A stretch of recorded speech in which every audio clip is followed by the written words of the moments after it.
오늘 원래 마가복음 6장 1절부터 56절까지를 함께 보았어야만 했지만 시간 관계상 마가복음 6장 30절부터 44절까지의 말씀만 함께 교독하도록 하겠습니다. 사도들이 예수께 모여 자기들이 행한 것과 가르친 것을 낱낱이 고하니 이르시되 너희는 따로 한적한 곳에 가서 잠깐 쉬어라 하시니 이는 오고 가는 사람이 많아 음식 먹을 겨를도 없음이라. 이에 배를 타고 따로 한적한 곳에 갈새 그들이 가는 것을 보고 많은 사람이 그들인 줄 안지라.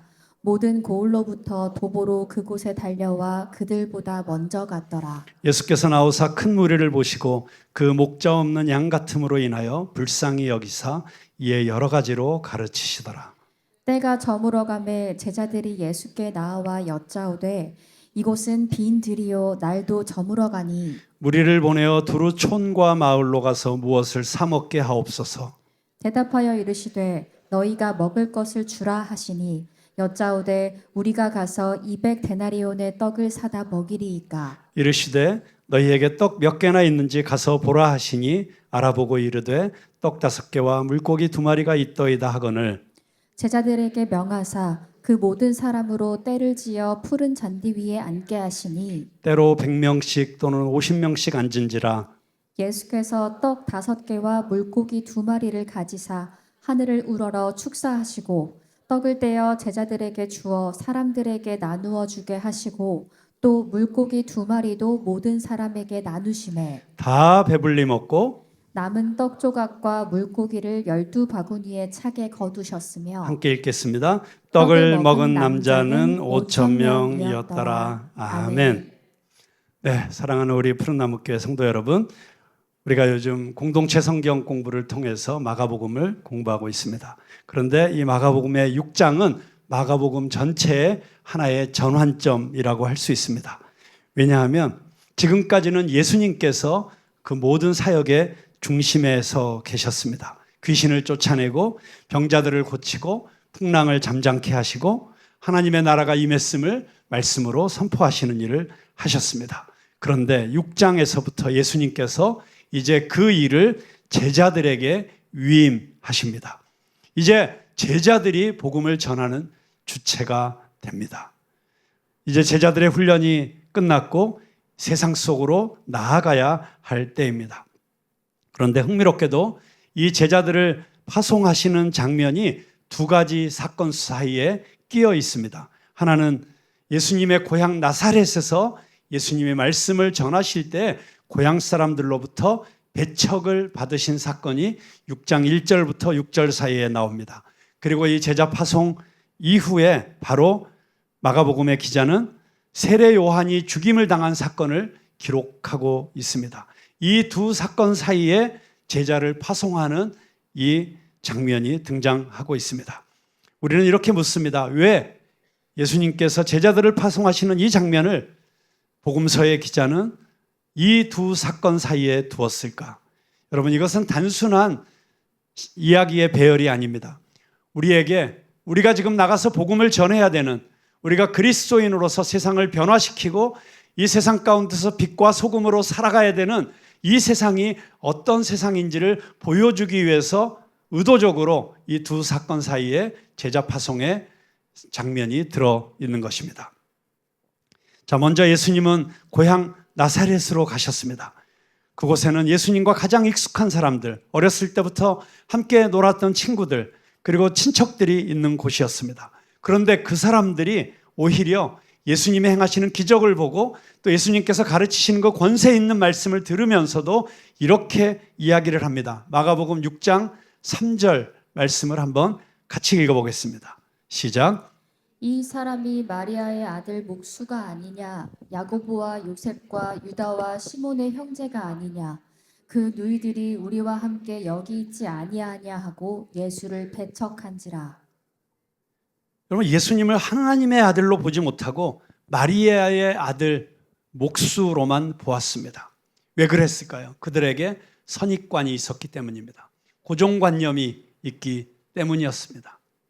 편견과 선입견, 그 오랜 옛날에도 사람들이 개를 키우고 있었네요. 편견, 선입견. 그래서 예수님을 있는 모습 그대로 보지 못하고 자기들의 선글라스를 낀 채로 보았기 때문에 예수님이 그런 놀라운 말씀을 전할 때도 전혀 은혜 받지 못했고, 예수님께서 그 엄청난 기적을 행하셔도 의심의 눈초리로 바라보고 있었습니다.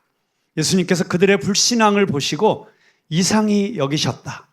즉 그들이 믿지 않음에 놀라셨다라고 했습니다. 영어 성경에 보면 He was amazed, 그냥 깜짝 놀랐다는 거예요. 어메이징 했다는 거예요. 어떻게 안 믿을 수가 있지?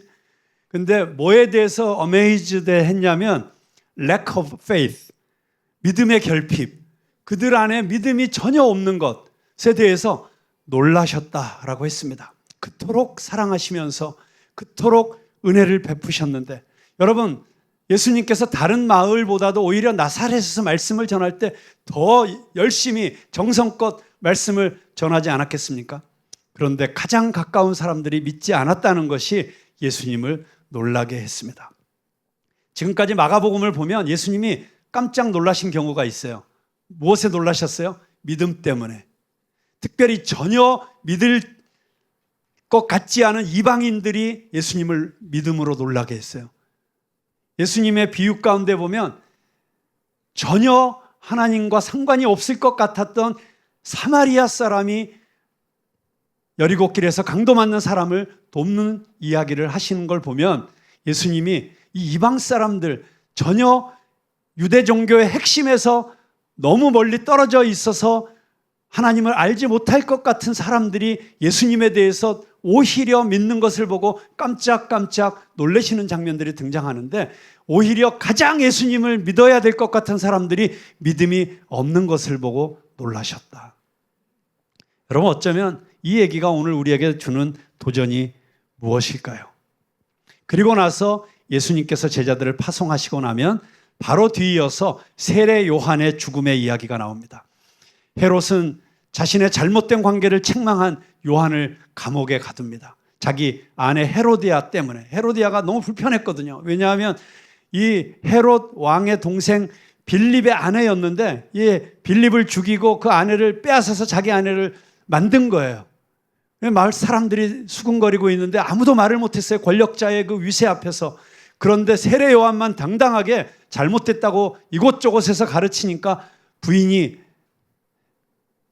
어떻게 로비를 했는지 이 헤롯이 감옥에 가두었어요. 근데 원래 처음에는 죽여달라고 부탁한 거예요. 그런데 헤롯이 싫어하면서도 두려워했어요. 세례 요한을.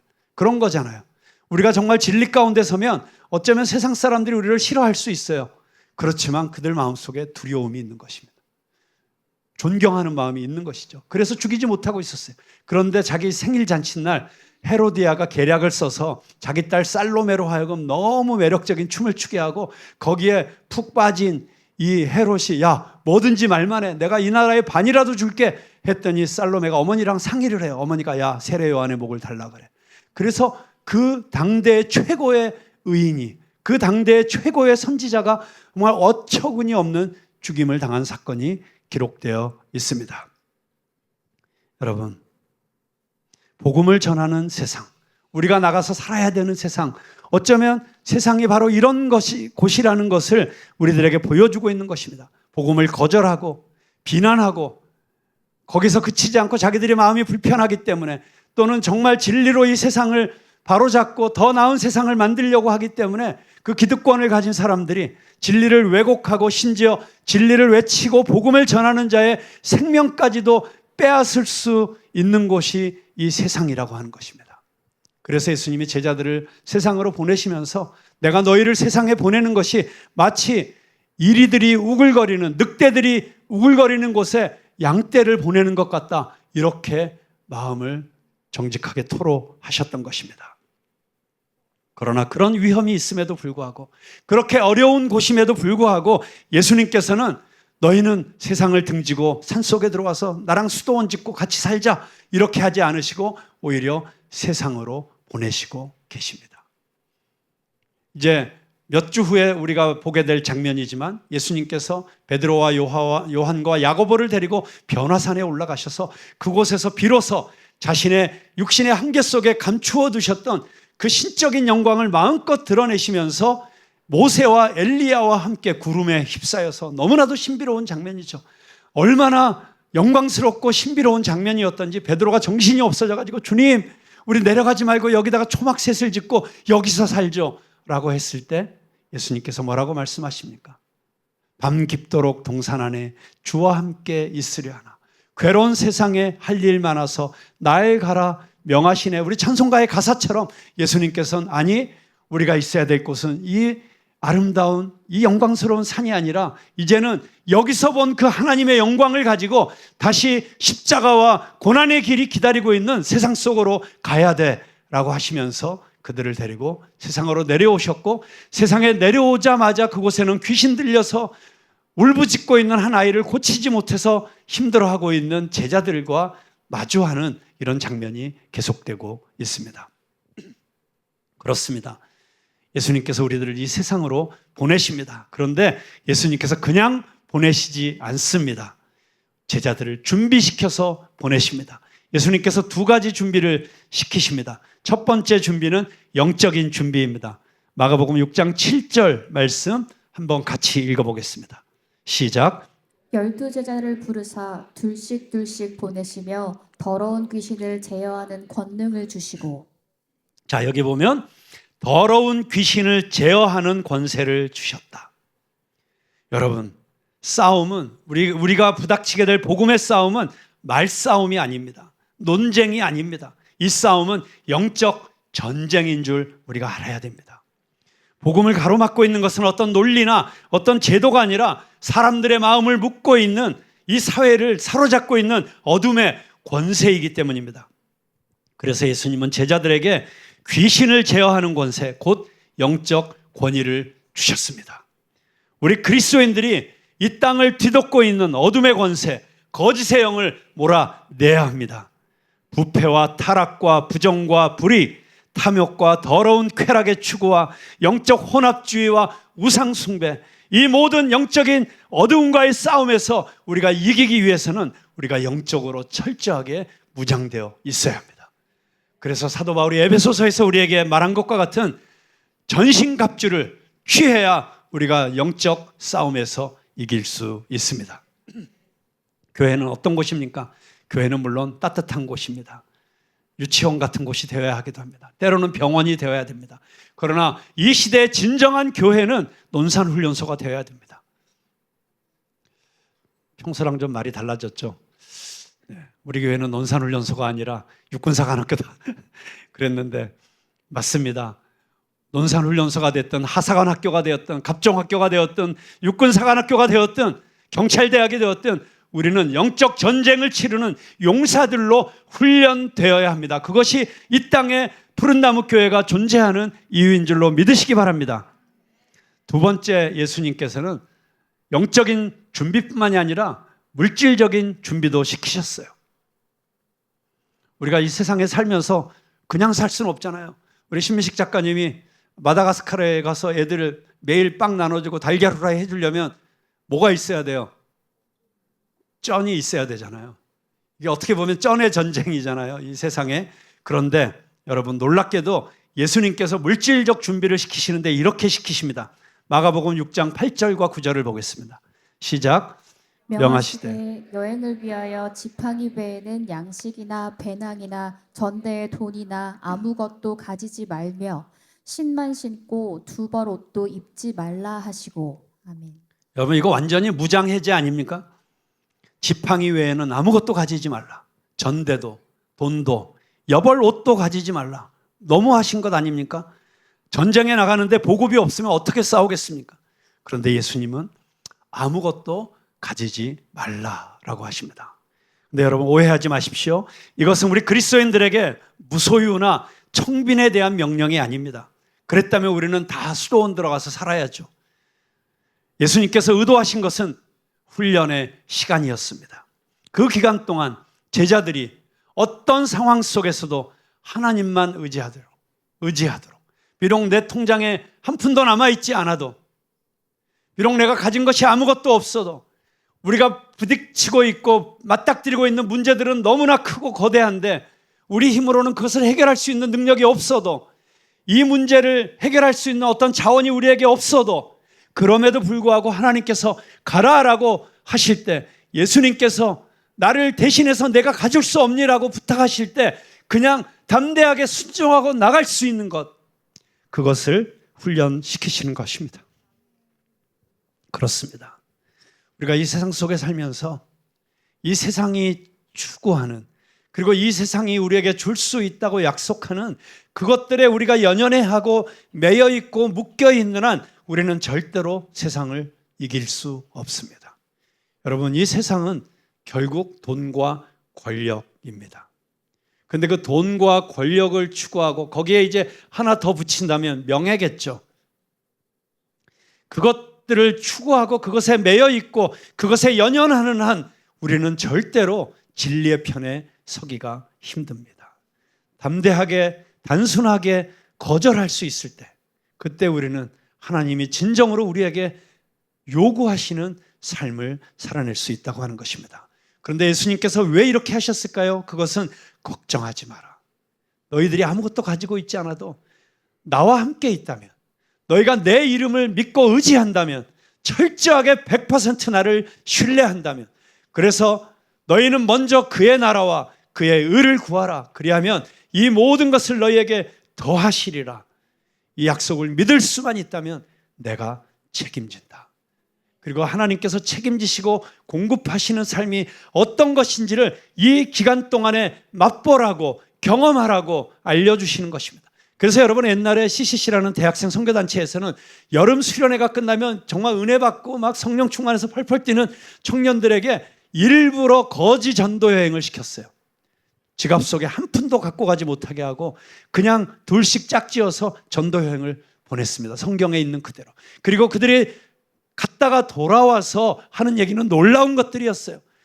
버스를 공짜로 탄 얘기, 어느 집에 갔는데 저녁을 먹여준 이야기, 정말 지나가는 사람들이 그냥 빵 주고 간 이야기. 여러분, 평생 빈대로 거지로 살라고 하시는 게 아닙니다.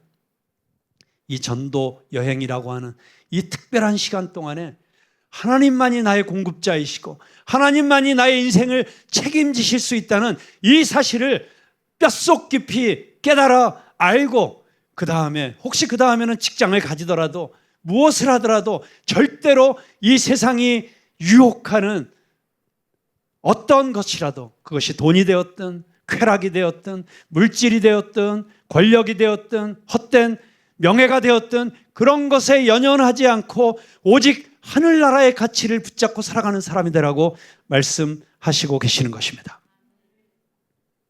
예수님은 지금 제자들에게 의존의 신앙을 신뢰의 신앙으로 바꾸는 훈련을 시키고 계신 것입니다. 자, 그렇게 해서 제자들이 파송을 받고 현장에 가서 전도 여행을 하면서 자기들이 병도 고쳐보고 귀신도 쫓아내보고 하면서 예수님께 돌아와서 보고를 합니다. 근데 예수님이 너희들 너무 수고했다. 우리 좀 한적한 곳에 가서 이제 쉬자라고 말씀하십니다. 그런데 그때 모든 사람들이, 예수님과 제자들이 한적한 곳으로, 다른 복음서에 보면 빈 들로 광야로 가신 것이죠. 그런데 거기까지 모든 고을로부터 나와서 쫓아옵니다. 이제 두 기적이 이 6장 안에 기록되어 있습니다. 지금 이 두 기적은 예수님께서 이렇게 너희들은 나만 신뢰하고 복음을 전하러 이 세상 속으로 들어가라. 그러면 내가 너희들에게 이렇게 할 것이다 라고 하는 것을 보여주는 상징적인 두 사건이 기록되어 있어요. 그 첫 번째 사건이 오늘 우리가 함께 읽은 오병이어의 기적입니다.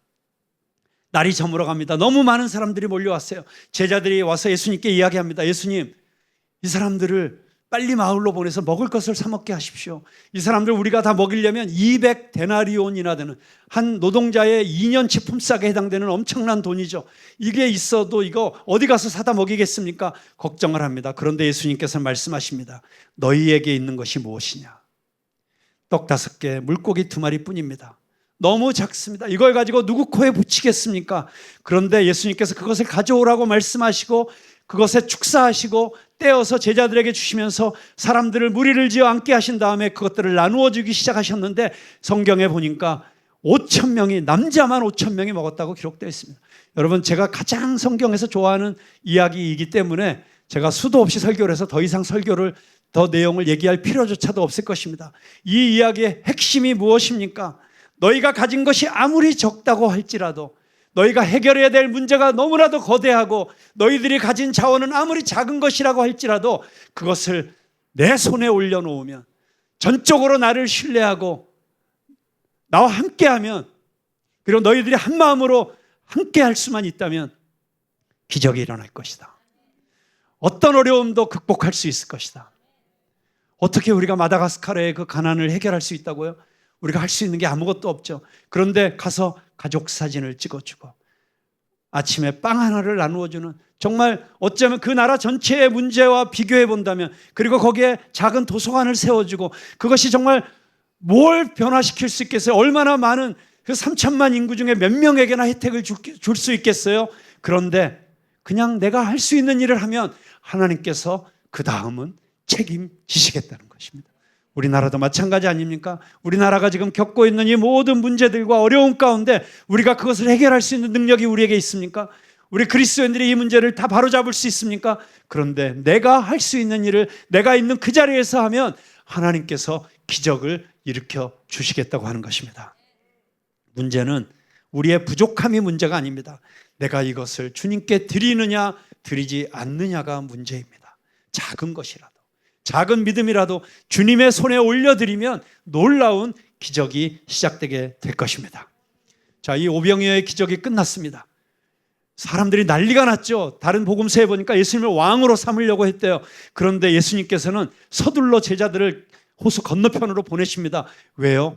제자들이 이 파퓰레이션, 이거 뭐라 그러죠? 인기, 막 붕붕 뜰까봐, 제자들의 마음이 지금 너무 부풀어 오를까봐 허영심에, 야, 때가 왔구나. 드디어 예수님 모시고 이제 이 나라를 로마의 손에서 건져내고 이럴까봐. 아직 때가 아니다. 그리고 너희들이 생각하는 것처럼 하나님의 나라가 임하는 게 아니야. 그래서 제자들을 서둘러서 보내시고 예수님께서는 따로 혼자 계시면서 기도하셨습니다.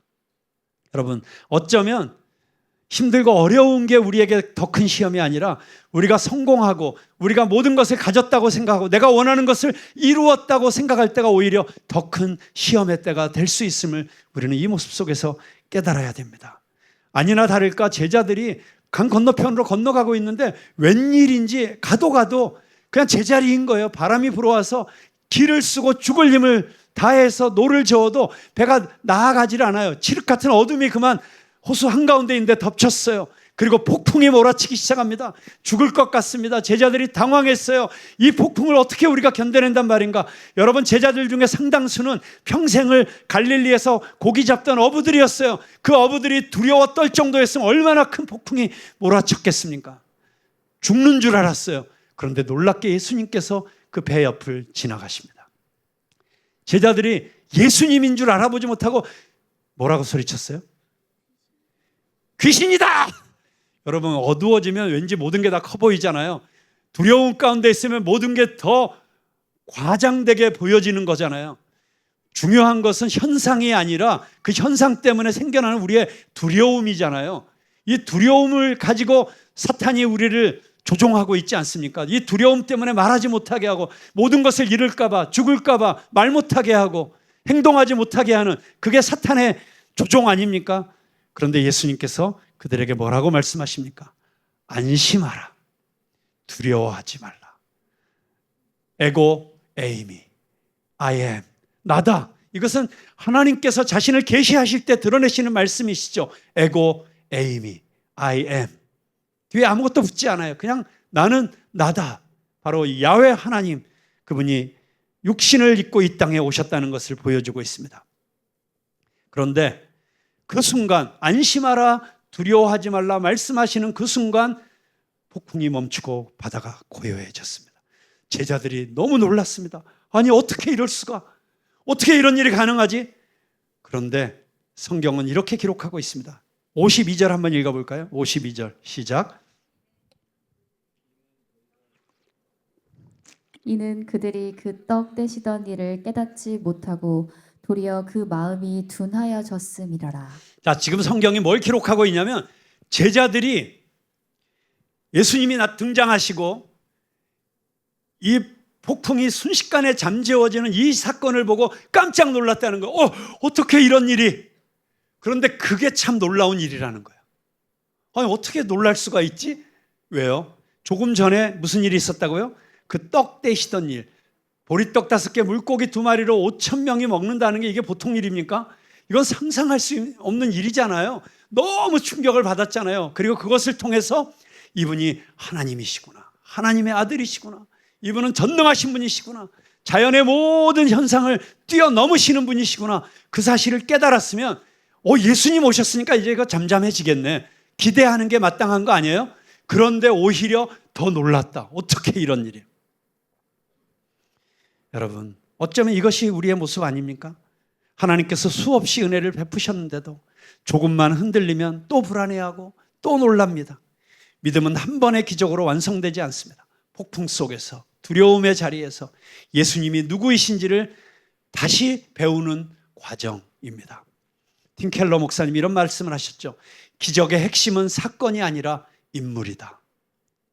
하나님은 우리의 상황을 고치시는 분이 아니라 우리를 자신에게로 이끄시는 분이다. 여러분, 그렇습니다. 지나온 인생 수많은 폭풍이 있으셨죠. 그런데 아까 우리 신미식 작가 얘기한 것처럼 우리 여기 있잖아요. 지금 죽을 것 같았는데 안 죽고 여기 있잖아요. 다 끝장난 줄 알았는데 안 끝장나고 아직도 살아있잖아요. 이게 하나님의 은혜 아닙니까? 하나님이 우리를 지키시고 계시고 붙잡고 계시다는 증거 아닙니까? 그런데 왜 두려워하십니까? 왜 놀라십니까? 하나님이 계시지 않으면 두려워해야죠. 예수님이 내 안에 계시지 않으면 두려워해야죠. 그런데 예수님이 내 안에 계시다면, 내 안에 살아계시다면, 우리 안에 예수 그리스도의 이름의 능력이 있다면, 그러면 우리는 두려워하지 않아야 됩니다. 두려워할 필요가 없습니다. 오늘도 주님께서 우리에게 말씀하십니다. 내가 안다. 너희들 너무 아픈 거 안다. 몸도 아프고 마음도 아프지. 관계도 힘들지. 재정적으로도 너무 어렵지. 이 어려움의 폭풍, 이 사업이 지금 무너져가고 있는 이 어려운 시간을 내가 어떻게 헤치고 나갈 수 있을까? 걱정 많지? 두려워하지 마. 놀라지 마. 내가 다 알고 있어. 내가 지켜보고 있어. 여러분, 제자들이 한밤중에 그렇게 죽을 고생을 하고 있는 걸 예수님은 다 지켜보셨다고 성경은 기록하고 있습니다. 예수님이 지켜보고 계십니다. 그리고 right 타이밍에 right place에서 right person을 통해서 하나님께서 일하실 것입니다. 믿으십니까? 그렇습니다. 사랑하는 성도 여러분, 지금 어쩌면 우리는 전 세계적인 폭풍의 시대를 살고 있는 것 같습니다. 경제적인 폭풍, 사회적인 폭풍, 국가적 위기와 국제 질서의 경랑, 그리고 그 모든 것보다도 오히려 어쩌면 인공지능이 몰고 오는 이 문명사적 변화 속에서 세상이 뒤흔들리고 있는 것을 경험하고 있습니다. 이럴 때 우리 마음에 찾아오는 것은 두려움입니다. 그리고 우리 손에 이 어려움을 이겨나갈 자원이 충분하지 않다고, 물질이 충분하지 않다고, 내 실력이 충분하지 않다고 어쩌면 우리는 그 결핍을 탓하고 있을지도 모릅니다. 그런데 주님께서는 여전히 동일하게 말씀하시고 계십니다. 안심하라. 나니 두려워 말라. 예수님이 배 안에 계시는 한 이 배는 뒤집히지 않습니다. 아니, 배가 뒤집혀도 예수님은 오히려 우리를 물 위로 걷게 하실 것입니다. 물결은 높아도 배의 중심에는 주님이 계십니다. 돌아보면 우리의 인생이, 우리 교회가, 이 나라가 여기까지 온 것 자체가 기적 아닙니까? 그러므로 낙심하지 마십시다. 주님은 여전히 일하고 계십니다. 우리는 믿음으로 오늘도 사명을 감당하면 되는 것입니다. 그러므로 사랑하는 우리 푸른나무 교회 성도 여러분, 여러분 가정에 가장들을 위해서 기도할 수 있길 바랍니다. 항상 어렵고 힘들 때, IMF 때도 가장들이 실직하고 그러면서 얼마나 힘들었습니까? 가장들의 마음이 얼마나 무겁겠습니까? 여러분 가정의 가장들을 위해서 기도해 주십시오. 우리 교회의 리더십들을 위해서도 여러분 기도해 주십시오. 이 나라의 지도자들을 위해서도 우리 함께 기도하십시다. 거센 폭풍 속에서도 방향을 잃지 않도록 하나님의 지혜와 담대한 믿음으로 공의를 세우는 일을 감당하시도록 말입니다. 하나님은 언제나 자기 백성들을 다스리시고 그 백성을 이끌어갈 리더들에게 하늘의 지혜와 용기를 주시는 줄로 믿습니다. 우리 모두가 각자의 자리에서 주님께서 맡겨주신 그 사명을 담대하게 용기 있게 감당하십시다. 내게 은과 금은 없지만 내게 있는 것으로 내게 주노니 곧 나사렛 예수의 이름으로 일어나 걸어라.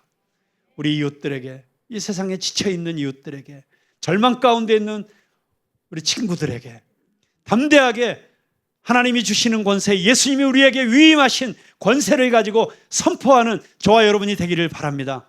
두려워하지 마십시오. 주님이 당신과 함께 하십니다. 당신이 주님 안에 있으면 걱정하지 마십시오. 당신은 반드시 승리할 것입니다. 우리 그렇게 우리의 이웃들에게 이 놀라운 복음의 소식을 선포하는 저와 여러분 될 수 있기를 주님의 이름으로 축원합니다. 기도하겠습니다.